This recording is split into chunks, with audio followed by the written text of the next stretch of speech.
去见阎王爷吧！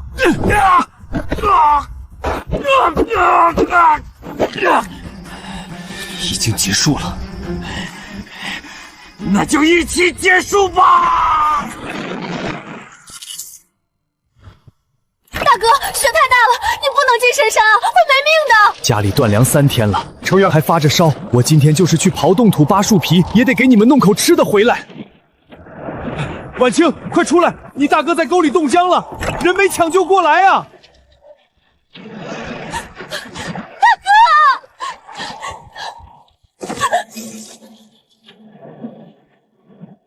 我这是在哪儿？我这是穿越了。这个人和我一样，也叫厉承卓。大雪封山，这简直是地狱开局啊！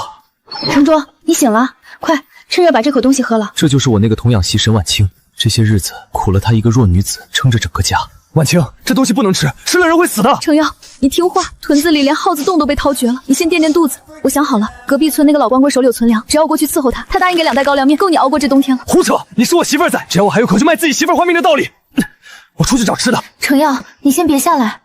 差点忘了，家里穷的只剩一件破旧棉袄，现在正穿在婉清身上。我现在可是没穿上衣呢。婉清，把袄脱下来。程渊，在家等我，把水烧热，今晚咱们吃肉。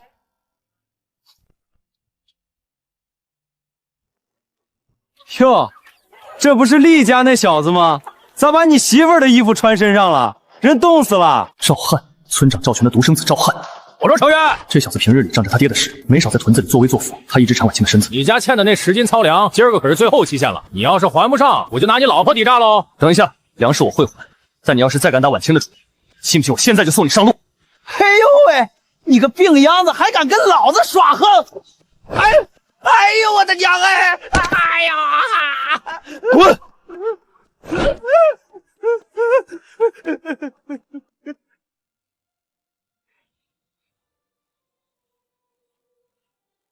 要想弄到吃的，必须进深山。赵哥，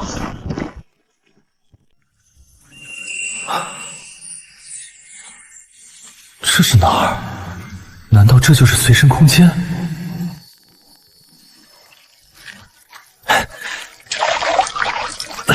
这水真解渴。这泉水竟有如此强大的细胞修复能力。有了这块地和这口泉水，我和婉清以后肯定饿不死了。出去！这点高度对现在的我毫无难度。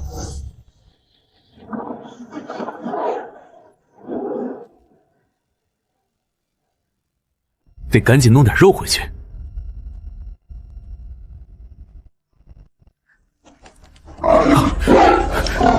什么东西？别躲着，给我滚出来！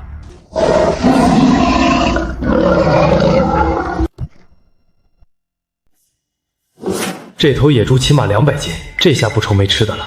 正好也试试现在的极限力量。来得好，今天就拿你开荤！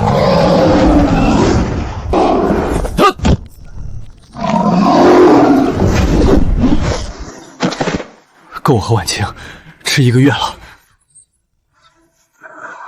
婉清还在家挨饿呢，得赶快回去。陈婉清，厉承渊那病秧子早死在深山里了，你乖乖从了我，我家有高粱面，保证饿不死你。你滚！程渊没死，他马上就回来，别碰我！还惦记那死鬼呢？过来吧！放开我！你这个畜生！赵汉，你找死！李承渊早死山里了，你今天从了我，以后少不了你一口饭吃。要是再不识抬举，老子现在就弄死你！狗杂种，敢动我媳妇儿！程渊救我！李承渊，你不是进山了吗？你是人是鬼？我是你祖宗！啊！我的手，我错了，李大爷饶命！我以后再也不敢了。再敢碰他一下，我要你的命！好你个厉承渊，欠村里粮不还，还敢当众打伤我儿子！来人，把他给我绑了！欠粮？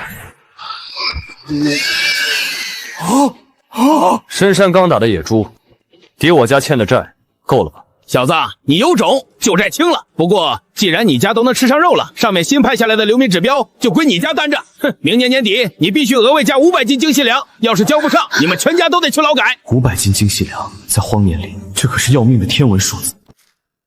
这2人我领了500斤精细粮，明年底我一粒不少交给你。但这事儿没完，你小子还想怎么样？哼，你的狗儿子赵汉今天必须给我媳妇儿磕3个响头认错，否则，哼，咱们现在就去公社。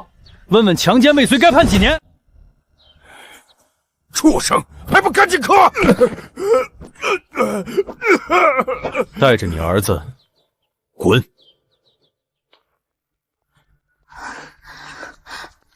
快进屋暖和。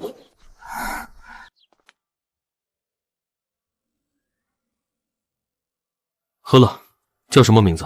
我叫云婉苏。大哥，我叫颜希月。你要是嫌我们费粮食，我们就自己走，绝不拖累你们。进了厉家的门就是厉家的人，只要有我一口吃的，就有你们的。但有一条规矩，那就是听话才有饭吃。你们想活命吗？想，只要给口饭吃，我们什么活都能干。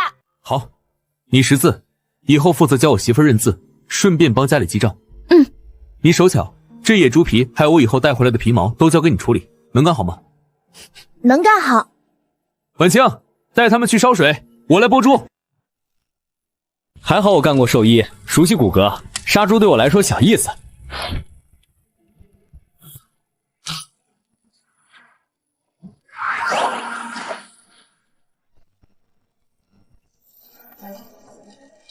菜来了，都敞开了吃。谢谢大哥。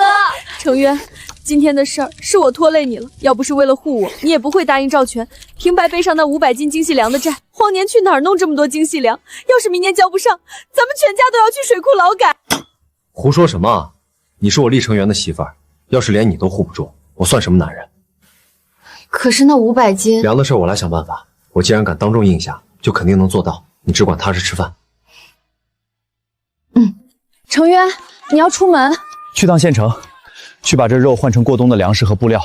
家里什么都缺，不能干熬着。你去黑市，这要是被抓住了怎么办？放心，我跑得快，心里有数。你们3个在家待着，把门锁死，不管外面谁敲门都别开，一切等我回来再说。现在私自买卖是投机倒把，抓到要进局子。不过我有空间，遇到危险随时能躲。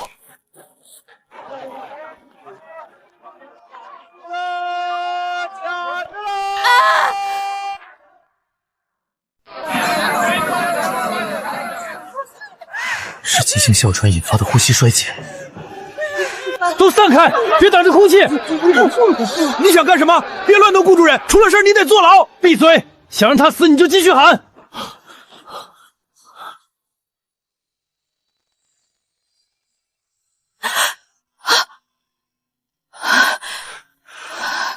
活了活了，小伙子神医呀！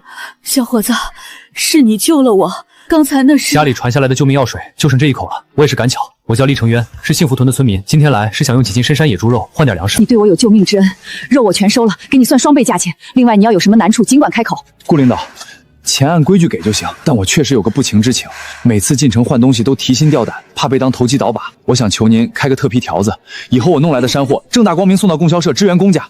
就这事儿，容易。这是特批采购单。30多斤野猪肉，加上顾主任给的特批奖励，足足换了60多块钱和一大把票证。这下一家子可以舒舒服服过个好年了。同志，买东西。大兄弟，想买点啥？咱们这儿刚进的新货。给我来20斤最好的白面，10斤大米，细棉布和花棉布各扯2匹，给我家女人做衣裳。盐盛5斤，再拿2床新棉被和一口大铁锅。哎呦喂，你可真阔气！这10里8乡也没见过您这么买东西的，马上给您备齐。大姐，那角落袋子里装的是什么？那是白菜、萝卜、西红柿和黄瓜的种子，上头刚发下来的。但这大冬天的，外头地冻得跟铁块一样，谁买啊？种下去也是死。没事，大姐，这几袋种子我全要了，一起算账。你这人真是不听劝。别人种不活，但我有空间。这么多东西，要是被别人发现就不好了。趁现在没人，先进空间里吧。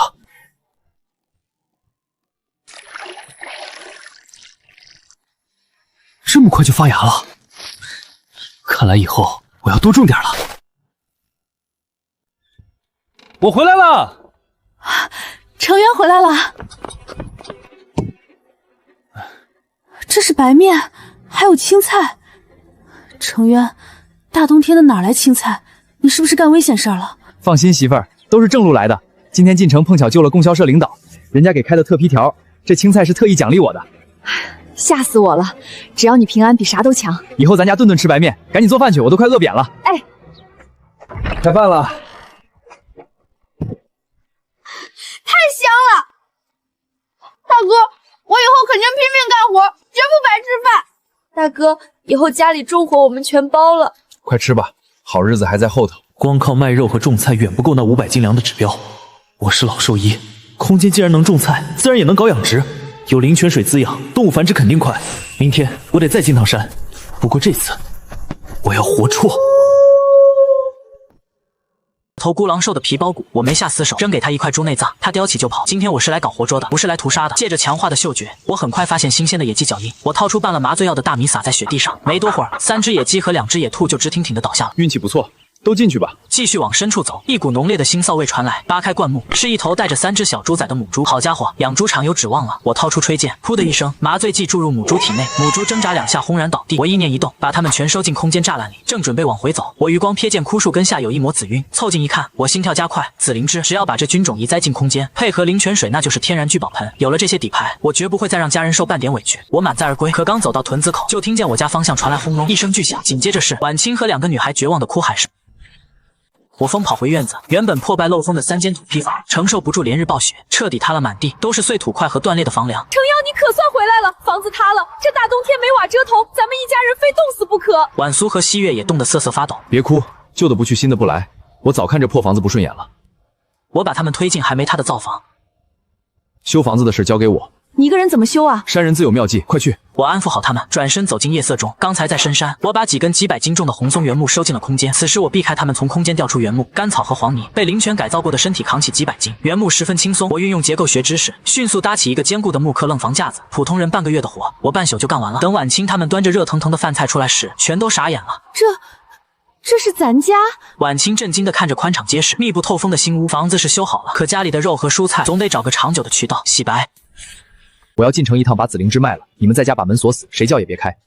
安顿好家里，我揣着灵芝直奔县城黑市。可我前脚刚走，家里就出事了。赵汉这几天一直派人暗中盯着我家，见我出门，他立刻带着乡公所的治安员吴庸冲进院子。吴哥，就是这家，我盯了好几天，天天吃肉。那俩女的绝对是逃犯，沈婉清窝藏罪犯，得一起抓。踹门！大门被粗暴踹开，婉清3人吓得推到墙角。抓人！好家伙，白面细部私藏这么多战略物资，肯定是投机倒把，通通没收，人带走。放开我们，我们不是逃犯。婉清死死护着婉苏和西月抗议，臭娘们闭嘴，到了地方有你受的。赵汉狞笑着上前，一把揪住婉清的头发往外拖。此时的我刚在城里把灵芝卖了的天价，正哼着小曲往回赶，刚走到屯子口，成员就看见隔壁大爷火急火燎的朝我跑来。你媳妇被公家的人给抓走了。公家的人，我脑袋里嗡的一声，怒火直冲头顶。我狂奔回村，远远就看到吴庸和赵汉正把婉清他们往马车上拖，地上散落着我家刚买的白面，沾满泥污。赵汉，既然你们找死，我就送你们上路。你个穷鬼还敢回来，给我拿下！公然对抗执法，罪加一等。执你妈的法！我眼神冰冷，身为顶级兽医，哺乳动物的骨骼弱点和神经走向我了如指掌。我没用蛮力错步上前，一把扣住吴庸手腕的桡骨神经，猛地一压。吴庸半边身子瞬间麻木，警棍脱手，我顺势一记膝撞顶在他肋骨下方，他闷哼一声跪倒在地，呼吸困难，憋红了脸。旁边几个狗腿子见状想扑上来，我身形如电拳，全避开要害，专打神经节点，不到10秒钟，地上倒了一片，他们全都在惨叫打滚。别过来，我有枪！黑洞洞的枪口直指着我的眉心。面对枪口，我冷笑一声，根本不退。你有枪，今天也得飞在这儿。住手！都在干什么？2辆吉普车急刹在我家门口，供销社主任顾芳华带着几个干事大步走了过来。救命啊！顾主任，这刁民要杀公职人员，快毙了他！贼喊捉贼！顾芳华脸色铁青，甩出一份红头文件砸在吴庸脸上。睁开狗眼看清楚，厉成元同志是供销社特约采购员，更是我的救命恩人。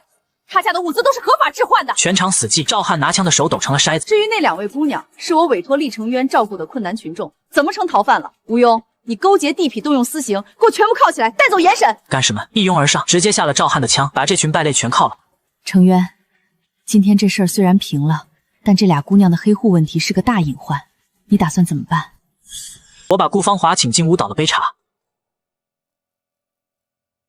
顾姐，我正为这事儿发愁，大冬天不能看他们饿死。婉苏能记账，西月能干活，我想留他们在家。你有担当，新社会讲究互助，这事儿我办了。我跟民政局说，这是你家远房亲戚，直接落你家户口上，吃商品粮。吃商品粮，这在农村可是铁饭碗，太感谢了。不过，我还有个更大的事儿，求您帮忙。什么事儿？我想打个结婚报告。跟谁结？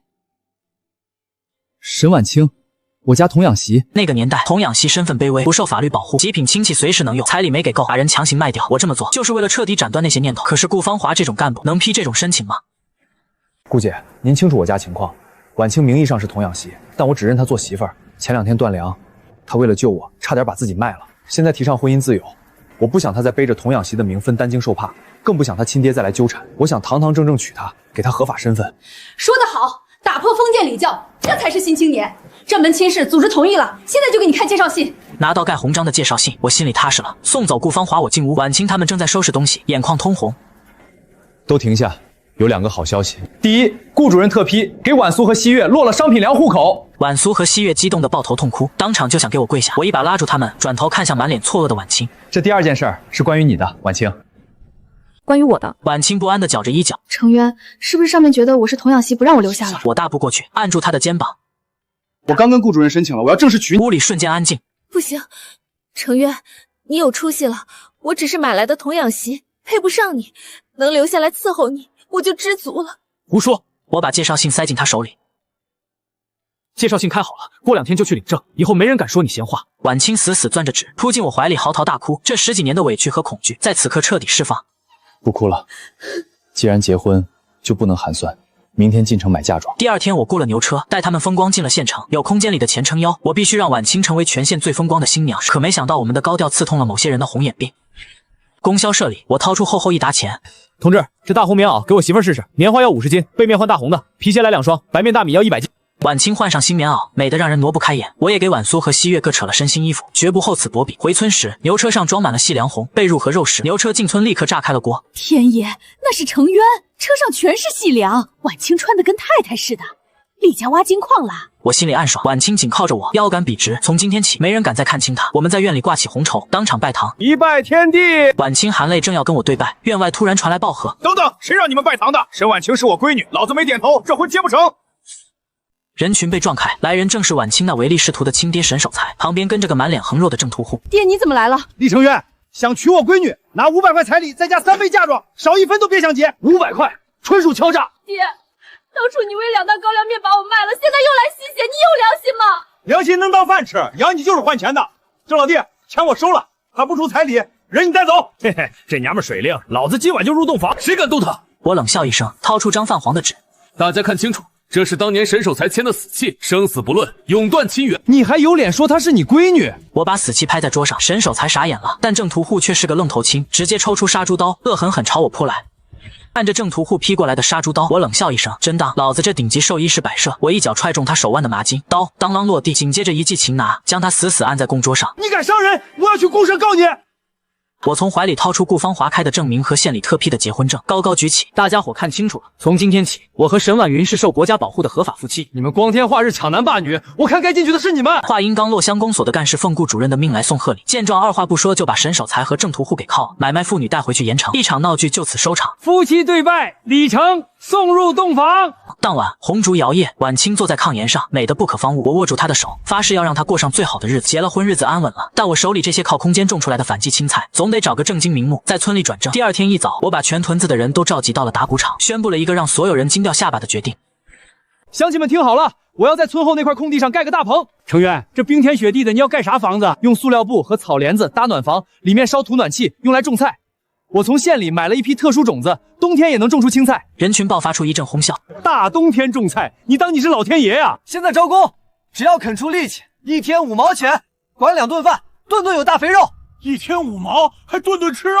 成渊，你没拿大伙儿学开心吗？这荒年，给口杂面都有人拼命干。我立成龙一口唾沫一个钉，想干的拿铁锹来报名。重赏之下必有勇夫。不出3天，一座土暖气大棚就在雪地里拔地而起。当晚，我偷偷从空间引出灵泉水，把种子全种了下去。所有人都等着看我的笑话。可第2天一早推开大棚的门，大棚外围满了看热闹的人。李成渊，菜要是种不出来，看你拿什么付工钱。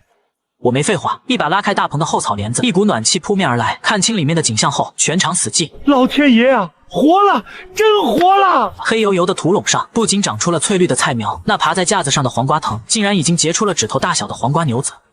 这不可能，才1夜功夫，咋可能长这么快？这叫科学种植加独家营养液。只有我知道，那是灵泉水的逆天功效。村民们看我的眼神彻底变成了敬畏。大爷，拿回去给孙子尝鲜，跟着我，以后大家都有好日子过。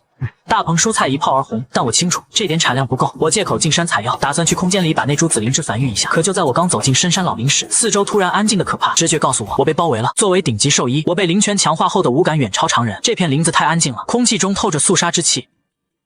什么人？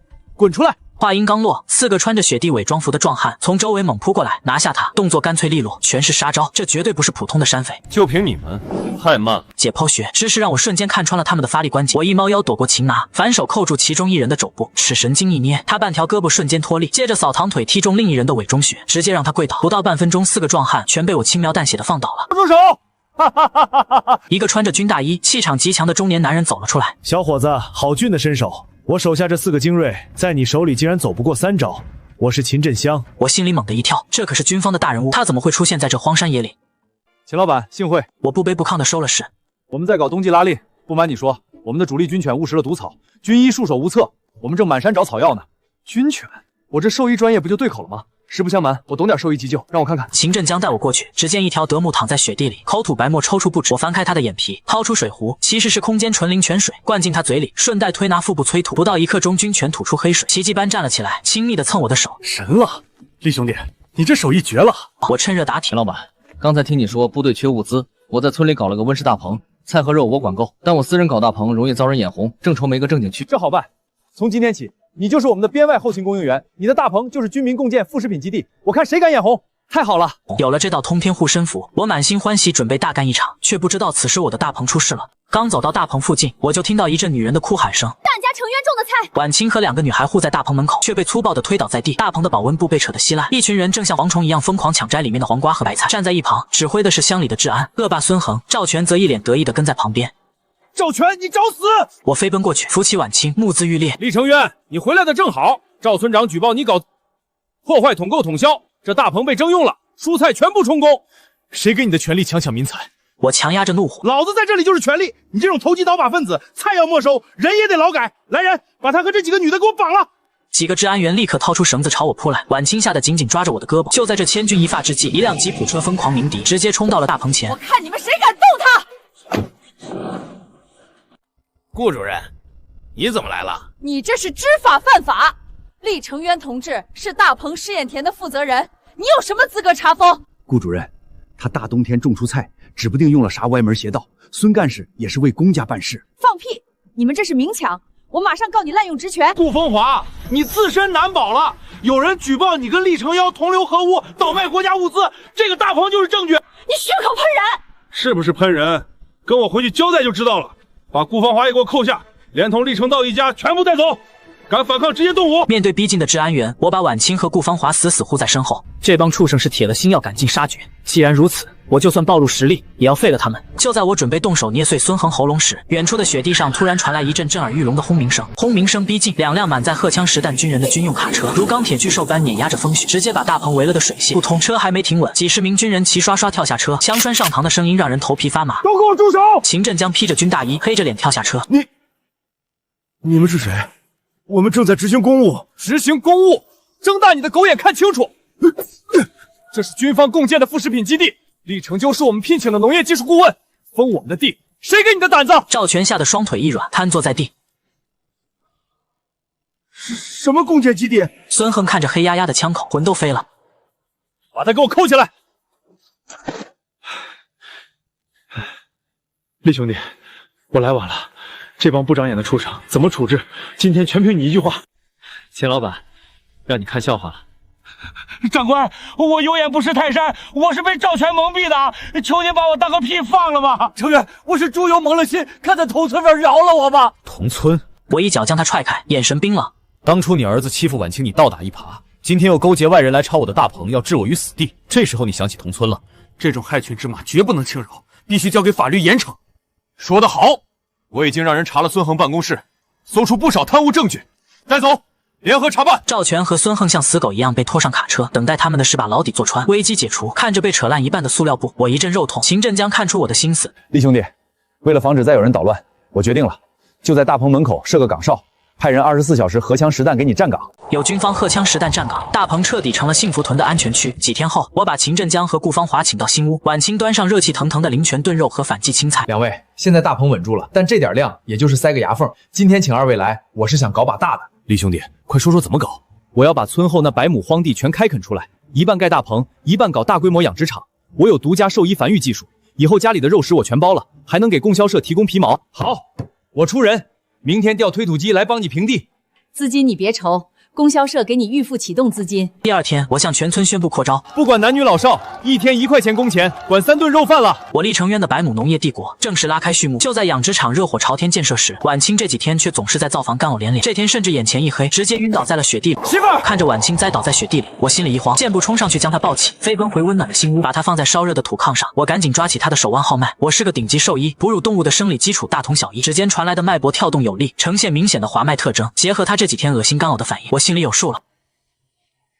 成渊，我是不是得了绝症？我是不是活不长了？瞎说啥呢？媳妇儿，你要当娘了，我要当爹了。屋子里瞬间安静。婉苏和西月刚端着热水进门，听到这话，高兴的差点把水盆砸了。真的，我要当娘了。成渊，咱们有孩子了。对，有孩子了。我肯定让你们娘俩过上好日子。为了给即将出生的孩子打下一片江山，第二天我就带着村民去了村后那100亩荒地。可到了地方，所有人都傻眼了。这大冬天的地冻得跟铁板一样，一镐头下去，土没刨开，铁镐直接崩断了。这荒怎么开？成渊，这冻土层足有半米深，咱们几十号人就算把手磨烂，一冬天也开不出10亩地。大爷，大伙先回去歇着，这地我来想办法。我趁无人独自来到荒地，从空间调出高浓度灵泉水，沿着翻土的区域均匀浇灌。灵泉水能改变土壤结构，冰冻的硬土迅速变得松软。第二天一早，全屯子人刚起床，就听见村口传来一阵轰鸣声，2台庞大的军用推土机和挖掘机开进幸福屯。这是秦振江兑现承诺，派工程兵来帮我平地。老天爷，这是啥怪物？一口能吃1车土。有机械化设备加持，加上昨晚灵泉处理过的土壤，平整工作势如破竹。短短几天，大规模养殖场地基和新大棚框架就拔地而起。我带着供销社批的专款，直奔县里的国营农场去买猪仔。可到了那一看，农场主任却指着一群病歪歪、瘦得皮包骨的小猪仔冷笑：“好猪仔都没了，就剩这些，你爱要不要？”农场猪圈里散发着恶臭，几十头小猪仔趴在烂泥里，瘦弱不堪。刘主任，这不是坑人吗？这分明是染了瘟病的猪，买回去也是死。厉成忠，搞那么大阵仗，拉一车死猪回去，看你咋收场！我没理会嘲讽，翻进猪圈。作为顶级兽医，我看了看粪便和眼结膜，心里彻底亮堂了。这根本不是烈性猪瘟，而是典型的蛔虫感染，并发轻微呼吸道炎症，在50年代算绝症，但在我这个有现代知识和灵泉的兽医眼里，治好它们轻而易举。刘主任，既然没别的了，这些猪我包圆，不过这是病猪，价格必须打2折。成交，赶紧拉走！大爷，装车！我用极低的价格捡漏了上百头猪仔，浩浩荡荡的拉回了幸福屯。成渊，这猪都咳出血了，真能养活？媳妇儿放心，山人自有妙计。我扶他坐下，转身进了新盖的饲料房。我从空间取出几株驱虫草药，用石磨碾碎后，按比例混入粗糠中。最关键的是，我在里面足足掺了半桶高浓度灵泉水。开饭了！奄奄一息的猪仔们闻到灵泉味道，像打了鸡血一样站起来疯狂抢食。奇迹在3天后发生了，猪仔们不仅排出体内寄生虫，咳嗽也全停了。在灵泉滋养下，它们仿佛脱胎换骨，干瘪的肚皮肉眼可见地缘滚起来，皮毛油光水滑，每天除了吃就是睡，生长速度比正常猪快了1倍。那些等着看笑话的村民，每天趴在养殖场围墙上。哎呦我的妈呀！神了！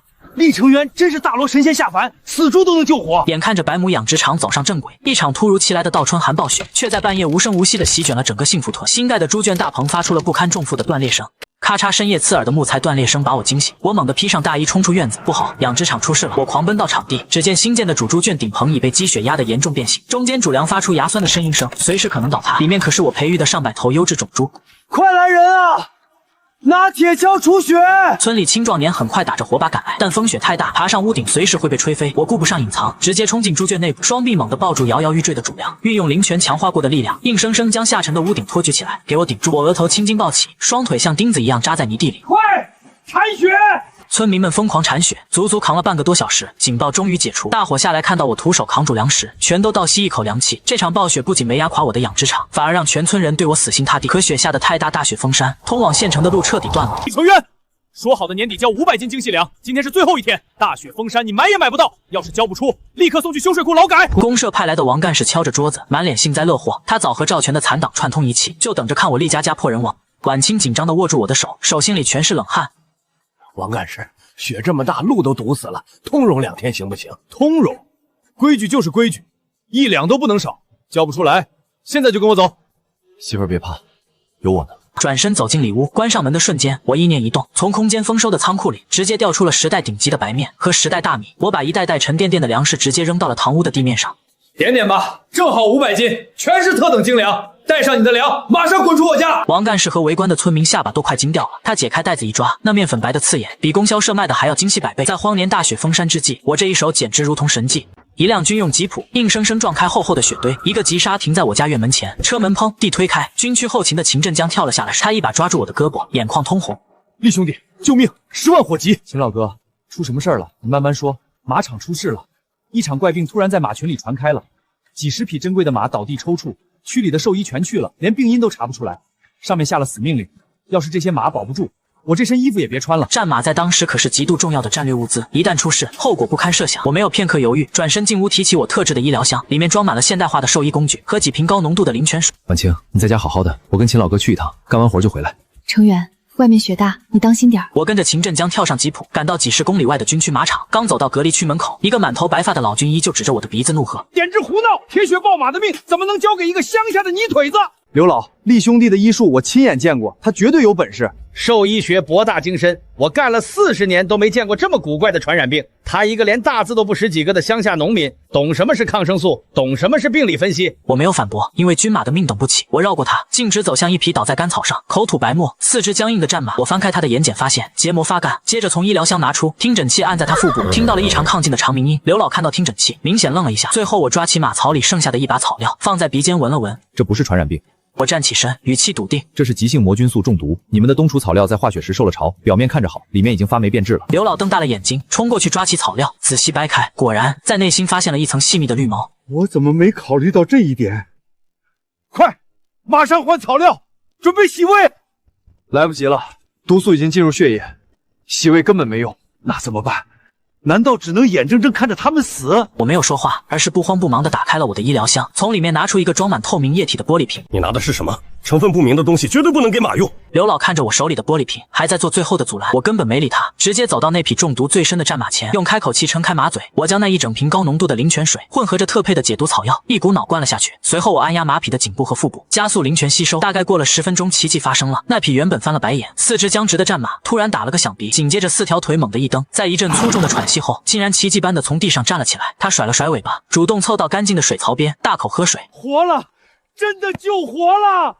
刘老手里的记录本趴地掉在地上，他老脸涨得通红，突然快步走到我面前，深深鞠了一躬。接下来的半宿，我成了绝对核心，一瓶瓶灵泉水灌下去，几10匹战马全被拉回了鬼门关。天亮时，马场警报解除。就在我洗净双手准备离开时，首长看到生龙活虎的战马，谁是那个救马的神医？我要亲自重赏。报告首长，神医就是这位厉成元同志。秦振江满脸自豪地把我推上前，大首长上下打量了我几眼。好小伙子，不仅种出了大冬天的新鲜蔬菜，还救了咱们几10匹马。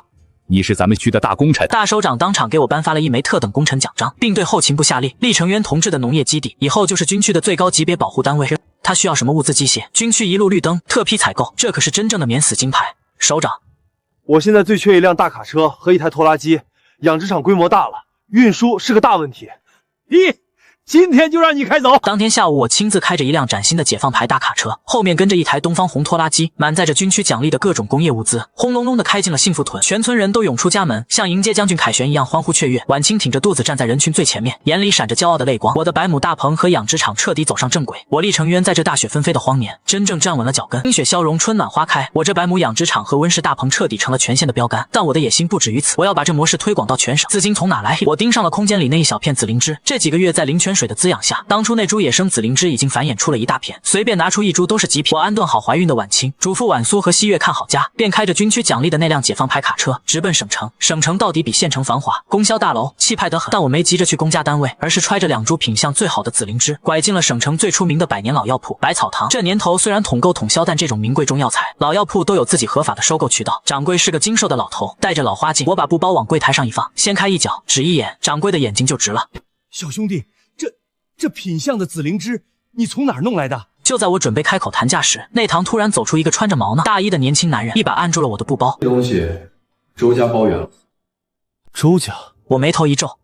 小兄弟，这是省城药材行的大少爷周明，这片地界的山货收购都是他们家说了算。看你是个乡下来的泥腿子，这紫灵芝我也不让你吃亏，500块，放下东西滚蛋。500块，在县城或许是笔巨款，但这可是世间罕见的极品灵芝，在黑市上至少翻10倍。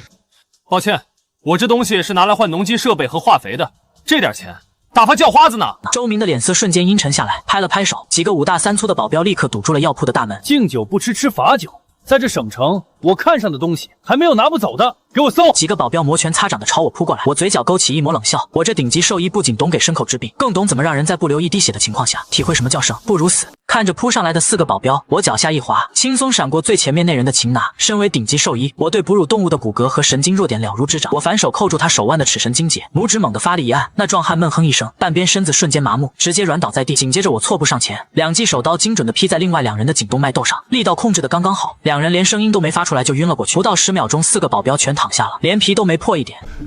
你敢打人？我要去保卫科抓你！周少爷，做生意讲究和气生财，这灵芝你不买，有的是人买，下次再敢动粗，脱臼的就不是他们了。说完，我大摇大摆地走出百草堂，离开黑心的周家。我直接开着卡车来到了省供销总社，拿出顾芳华和秦首长联名开具的推荐信。我成功见到了省总社的物资主任。可当我提出要用灵芝置换全省通用的重型农机批条时，主任却面露难色。李同志，不瞒你说，省里最近刚好有位退下来的老首长急需这种极品药材吊命，你这算是雪中送炭了。那农机批条的事儿，我赶紧追问。我要在全省推广养殖大棚、拖拉机、抽水机这些重型农机是绝对的刚需。你帮了省里大忙，这点特批我能做主。鉴于你们幸福屯副食品基地的优异成绩，省里决定把你们树立为全省农业标杆。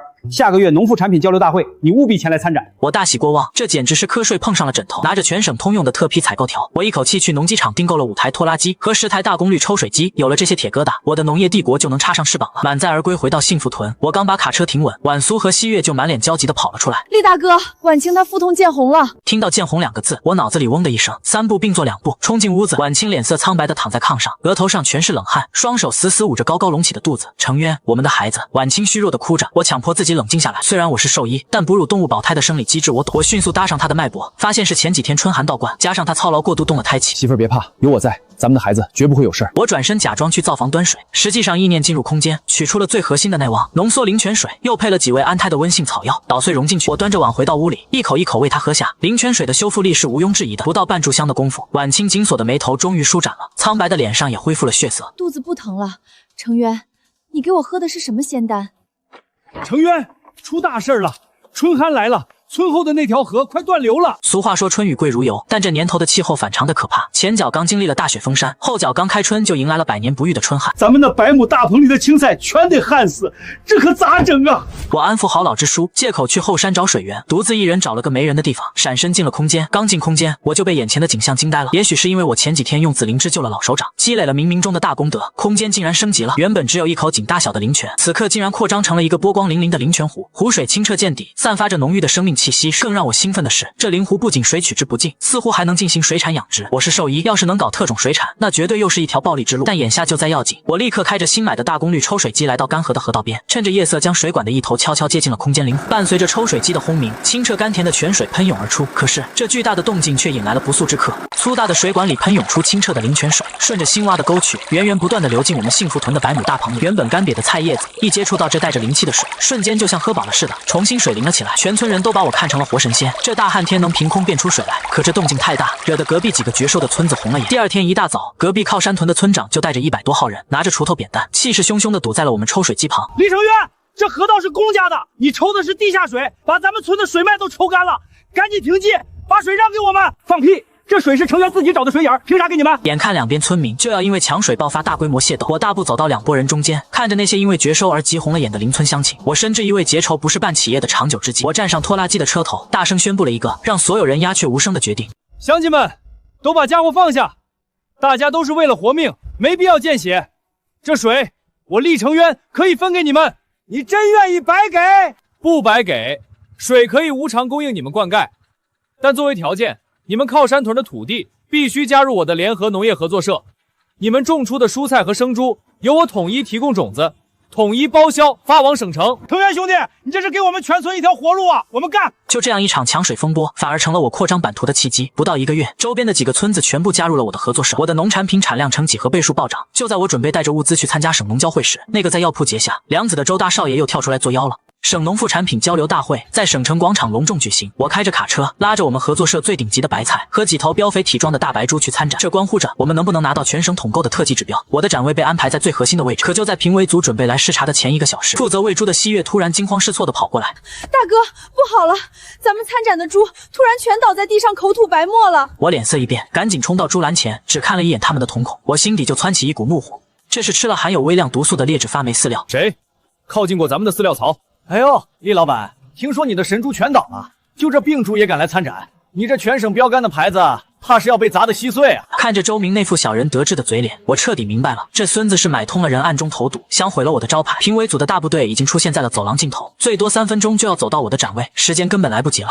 看着走过来的评委组，周明笑的嘴都快咧到耳根了。我没有慌乱，仗着兽医极快的手法，借着袖子的掩护，我直接将高浓度灵泉水混入干净草料里，强行掰开几头病猪的嘴灌了下去。灵泉的解毒功效是立竿见影的。当省农业厅的领导和秦首长走到我的展位前时，原本口吐白沫的大白猪猛地打了个响鼻，不仅站了起来，反而因为灵泉的激发，显得气血极其旺盛，皮毛在阳光下泛着油亮的光泽。好猪，这骨架，这标情，绝对是特等品种。不可能！他们明明吃了什么？秦首长脸色一沉，目光如刀般射向周明。周明吓得冷汗直流。我顺势切下一块大棚里种出的黄瓜递给领导，领导咬了一口，清脆甘甜，满口生津。李承轩同志，你们合作社的产品全省第1，我代表省里正式授予你们全省特级物资供应商的独家资质。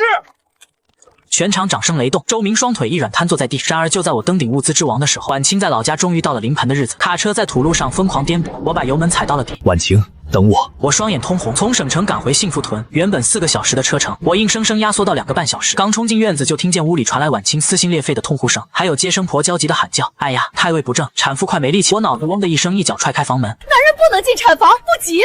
滚开！我媳妇儿的命我来保！婉清浑身被汗水浸透，脸色惨白的像纸一样。虽然我是兽医，但跨物种的急救原理，在空间灵泉的加持下，就是起死回生的神迹。我握住她的手，借着身体遮挡，将指尖最纯粹的一滴灵泉原液滴进她干裂的嘴唇里。媳妇儿，深呼吸，跟着我的节奏用力。我运用专业的肌肉推拿手法，帮她调整腹部受力点，灵泉入体。婉清猛地吸了一口气，原本枯竭的体力瞬间回溯，伴随着一声嘹亮的啼哭，一个胖乎乎的小子平安降生，屋里欢天喜地。我抱着虚弱的婉清喜极而泣。可就在这时，院子外面突然传来一阵极其刺耳的刹车声，紧接着是整齐划一的脚步声。听动静，起码来了一个排的人，难道是省城周家不甘心带人来抄家了？我随手抄起门后的铁棍，猛地推开屋门，却愣住了。院子里站着的不是地痞流氓，而是全副武装的军区战士，带头的正是秦振江首长，他手里还提着2只老母鸡和一篮子红鸡蛋。哈哈哈，李兄弟，听说弟妹今天临盆，我可是掐着点来讨喜酒喝的。秦老哥，你这阵仗差点没把我吓死。吓你？现在全省谁敢动你这尊财神爷？成员，省里给你批的特级物资供应商文件下来了，我此次带人前来是交付一项重大任务。省城多处大型厂矿断供副食品，工人缺少肉食补给，省里指定我的合作社承接供应工作。这可是天大的机遇，只要接下这单，我的合作社就能彻底垄断全省的肉食供应。没问题。M 养殖场的生猪下周就能出栏。送走秦振江，我查了查晚苏递过来的账本，心里却猛地一沉。大单是接了，可按照现在生猪和蔬菜的生长周期，就算有灵泉催熟，也填不满全省几10个厂矿的巨大缺口，必须开发新的来钱更快的爆款物资。我把目光投向了空间里那片刚刚升级的辽阔灵湖。深夜我关死房门，意念一动，整个人闪现进入空间。那片波光粼粼的灵湖散发着浓郁的水汽。前几天我随手扔进来的几10条普通草鱼苗，此刻竟然长到了大腿粗细，在水面上翻腾跳跃，活力惊人。就是它了！我眼睛大亮，在50年代新鲜的活鱼肉质鲜美，而且不受生猪那种漫长出栏期的限制。有了灵湖的滋养，这鱼不仅长得快，肉质更是堪比神仙肉。第二天一早，我立刻召集合作社的骨干，在村东头那片低洼地挖个10亩的大鱼塘，把抽水机开足马力，引地下水进去。村民们现在对我言听计从，不到3天，一个巨大的人工鱼塘就建好了。趁着夜色掩护，我用粗大的水管连接空间灵湖，不仅注入了灵泉水，还神不知鬼不觉地把空间里繁育出来的几万尾极品成鱼全部输送了进去。清晨，当老支书去鱼塘巡视时，直接吓得一屁股坐在了地上，满池子都是肥硕的大鱼，有的甚至跃出水面半米高。但这鱼实在太凶猛了，几网撒下去，连加粗的麻绳网都被硬生生撞破了。眼看交货的日子就要到了，这鱼抓不上来，可咋办？成员，这鱼成精了，根本抓不住。这鱼力气太大，下水抓肯定得受伤。大爷，别慌，忘了我是干啥的了。作为顶级兽医，我对水生脊椎动物的神经麻痹原理一样精通。我回到屋里，从空间取出几味无毒无害的安神草药，碾成粉末，混合着灵泉水制成了一大桶特殊的鱼饵。这配方在现代是给大型野生动物转移食用的温和镇静剂，对人体完全无害。我把那一桶药饵均匀地泼进鱼塘，不到一袋烟的功夫，原本像炮弹一样乱窜的大鱼，动作渐渐舒缓下来，一条条悠哉悠哉地浮出水面，仿佛喝醉了酒。下网！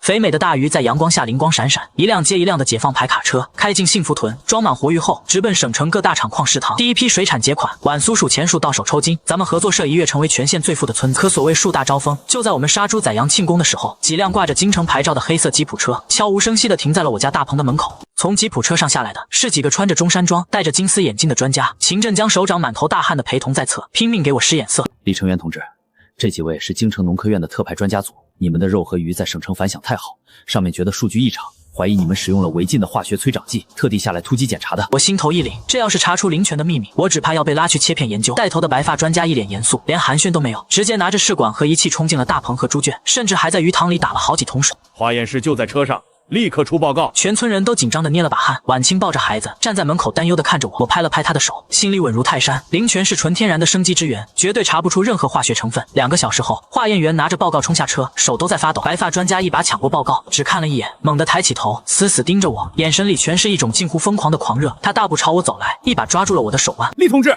你们的肉质蛋白含量远超正常水平，更离谱的是，里面竟然没有任何化学残留，反而富含极高的天然微量元素，这简直是农业史上的奇迹！你到底是怎么做到的？全村人长舒了一口气，我心里暗笑，表面却装出一副憨厚的样子。首长，哪有什么奇迹？我祖上是兽医，我自己瞎琢磨了一个中草药发酵饲料的方子，加上我们这儿的地下水好，可能就碰上了吧。我随手写下一张现代科学改良过的草药发酵配方，当然隐去了灵泉的成分递过去，专家如获至宝。哎呀，高手在民间啊！厉同志，你这配方如果能在全国推广，咱们国家就再也不愁老百姓没肉吃了。因为这次视察，我的合作社彻底挂上了国家级示范基地的牌子。省里不仅直接拨了一大笔扩建款，还委任我为新成立的公司合营红星农副产品加工厂的厂长。当上厂长那天，我厉成渊在这片黑土地上彻底成了呼风唤雨的人物。可就在我准备大展宏图时，省城那个被我断了财路的周明，因为走私被查抄，彻底急了眼。这天夜里，一个黑影拎着2桶汽油，悄悄摸向了我们刚刚建好的饲料总仓。起火了！饲料总处着火了！尖锐的铜锣声划破了幸福屯的宁静，我猛地惊醒，冲出院子一看，村东头的饲料总仓方向火光冲天，那里可是存放着合作社3个月口粮的心脏地带。我目眦欲裂，开着拖拉机拉着全村的青壮年就往火场冲，可火借风势早就烧成了一片火海，普通的水桶根本泼不灭，这掺了汽油的毒火，完了，全完了！都闪开！一个人冲到火场最前面，借着浓烟的掩护，我直接将空间灵湖的出水口对接到了高压水带上，烘带有极致生机和冰寒之气的灵泉水如同巨大的水龙般喷射而出，这灵泉连死马都能救活，灭着区区反火简直不在话下。不到10分钟，肆虐的火舌被硬生生压灭了。神了，这水怎么这么顶用？我却冷着脸拎着铁棍走到仓库后面的一处矮墙边，一脚踹开草垛。别杀我，是周少爷给我钱让我干的。周明，我眼神冰冷的像刀子，他找死。这把火彻底触碰了我的逆鳞，我连夜把纵火犯扭送到了乡公所。连重点保护的基地都敢烧，周家这是要造反！秦首长雷厉风行，当天就联合省公安厅对周家进行了全方位的彻底查抄。原本就在干黑市盗把勾当的周明，罪证如山，直接被判了无期去大西北修铁路。周家的残余势力被一网打尽，毒瘤一除，全省的农副产品市场彻底向我敞开了大门。我趁势将合作社升级为红星联合农业集团，晚苏成了首席财务总监，把账目管得滴水不漏。西岳负责我们的副业皮毛加工，生意甚至做到了苏联老大哥那里。看着每天源源不断运出村子的物资和账本上翻倍增长的数字，我知道我的农业帝国彻底建成了。转眼又是1年深冬，漫天的大雪再次封锁了幸福屯的大山。1年前就是在这场大雪中，我初来乍到险些饿死，看着婉清为了2袋高粱面去跳火坑，而如今推开我家气派的大红门，一切都已经是天壤之别。红砖大瓦房里地暖烧得热气腾腾，八仙桌上摆满了山珍海味，灵泉炖野猪肉、清蒸红心大草鱼，还有绿油油的反季节蔬菜。来，成渊，多吃块肉，你这1年太辛苦了。大哥，咱们集团这个季度的净利润又翻了一番，公家还给咱们发了大奖状呢。大哥，苏联那边追加了5000条野兔皮的订单，咱们又要招工了。我端起满满一杯高粱酒，一饮而尽，辛辣的酒液顺着喉咙滚入胃里，暖洋洋的。回想这1年，从地狱开局手撕赵汉，痛打恶霸，硬刚省城豪强，到凭借兽医知识和灵泉空间一步步崛起，我终于兑现了当初的诺言，在这个荒芜的年代，为我爱的人打下了一片最坚实的江山。饭后，我独自走到院子里，雪花静静地落在肩头，我意识微沉，看着空间里那片更加辽阔的灵湖和生机勃勃的百亩林田，我知道这不仅是结束，更是一个属于我的物资大时代的开始。成渊，外面冷，进屋吧。婉清一件厚实的皮大衣披在我的身上，轻轻靠在在我的肩膀上。顺着他的目光，我们望向村后那片灯火通明的百亩温室大棚和规模宏大的养殖场，那里卡车排成了一条长龙，正连夜往外运送着让无数人眼红的物资。幸福屯早就成了全省有名的首富村，而我厉成渊的名字，在整个50、60年代的商贸系统里，就是一块金字招牌。媳妇儿，还记得1年前我跟你说过的话吗？记得，你说只要你有一口气在，就绝不会让我受委屈。你说你要带我们过上最好的日子，